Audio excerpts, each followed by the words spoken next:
Hey everyone, and welcome to a new video. Have you heard advice from a photography forum or expert that you should always get the framing right in camera, that is, fill the frame, and that cropping is a bad practice? In this video, I'm going to buck the trend and give you 5 reasons why you should include cropping in your arsenal of photographic tricks and show you how to do it. My last tip is to ensure you don't mess up your photo, taking this photo here and ruining it with this. My name is Simon d'Entremont and I'm a professional nature and wildlife photographer living in Eastern Canada. I make weekly videos giving you photo tips or taking you behind the scenes for nature photography. Subscribe if you want to see more.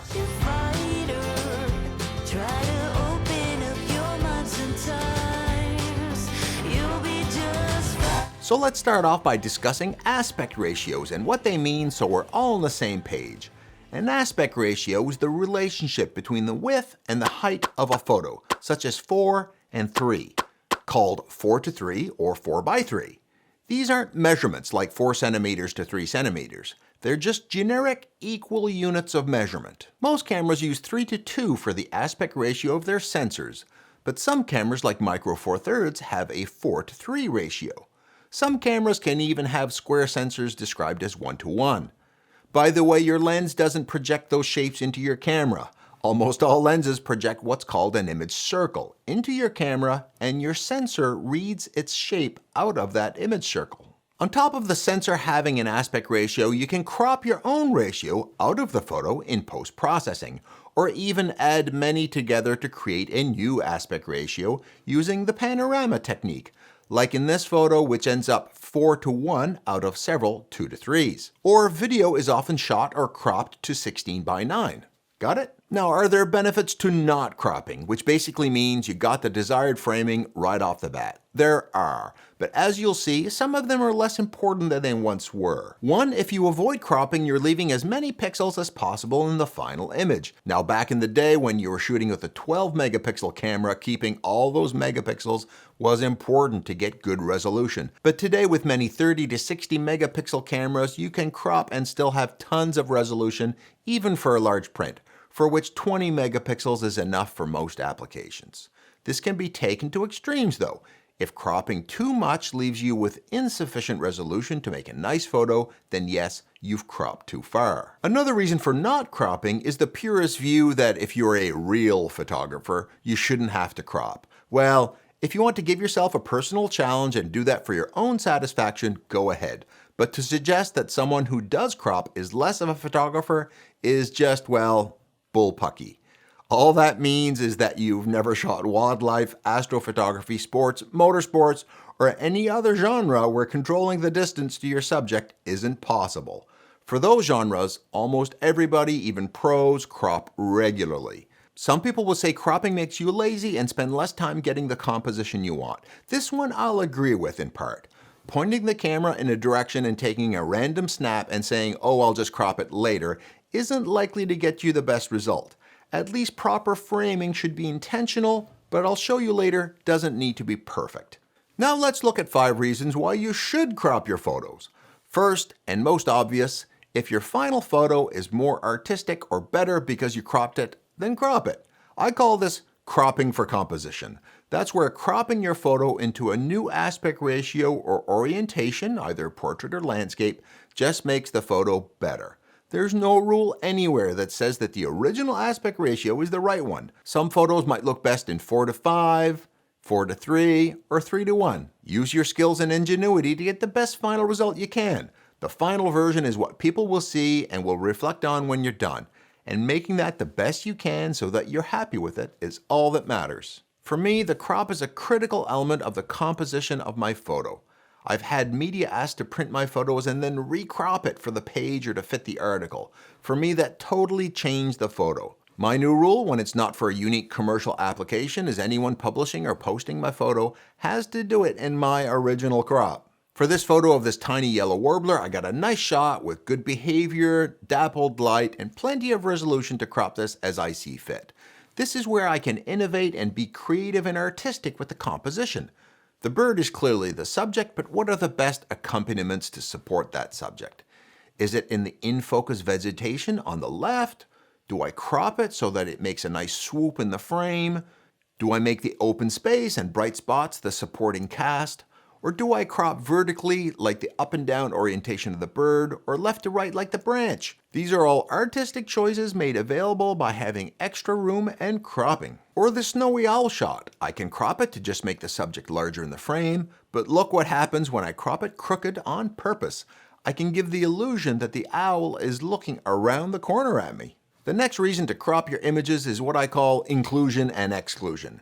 This is where you use cropping to exclude or include elements of the photo without cloning them out or adding them with AI generative fill in Photoshop. This technique is one that would be okay in many photo contests, for example, where cloning or adding anything is against the rules, but cropping is allowed.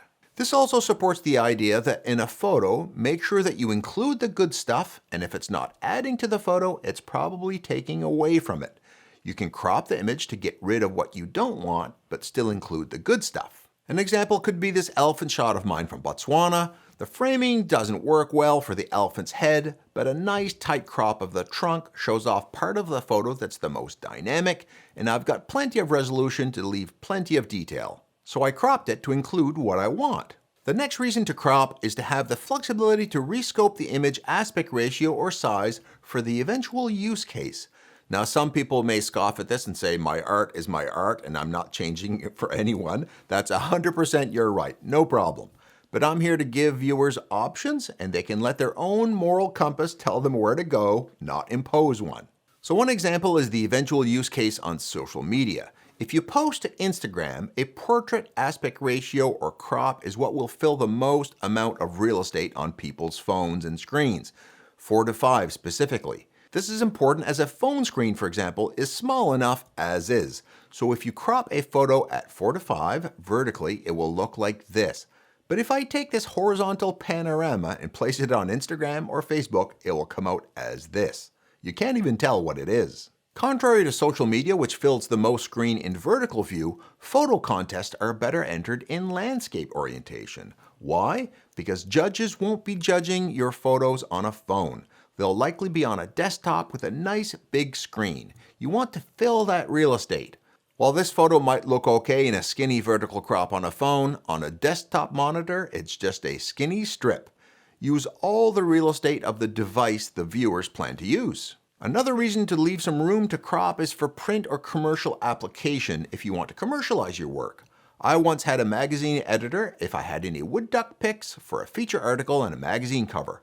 I sent several, but they liked this one, and they asked we'd like it on the cover, but do you have it with more space above the duck for the magazine's name and text? I didn't, as I'd shot it too tight and didn't have the room above. Lost cover photo opportunity. So, commercial users of your photo may want room to add text, words, taglines, and such, and the more room you have to crop the photo for their needs, the better your chance of getting a sale. Some of this can be done in Photoshop, but it's easier for your clients if you have the room in the photo. By the way, follow me on Instagram and Facebook where I include a photo tip with almost every post, and sign up for my email list and you can download my free guide to backlit photography. Link below. Another reason to not be afraid of cropping is to free up the opportunity to intentionally shoot wide and crop later. There are a few reasons to do this. First, equipment limits.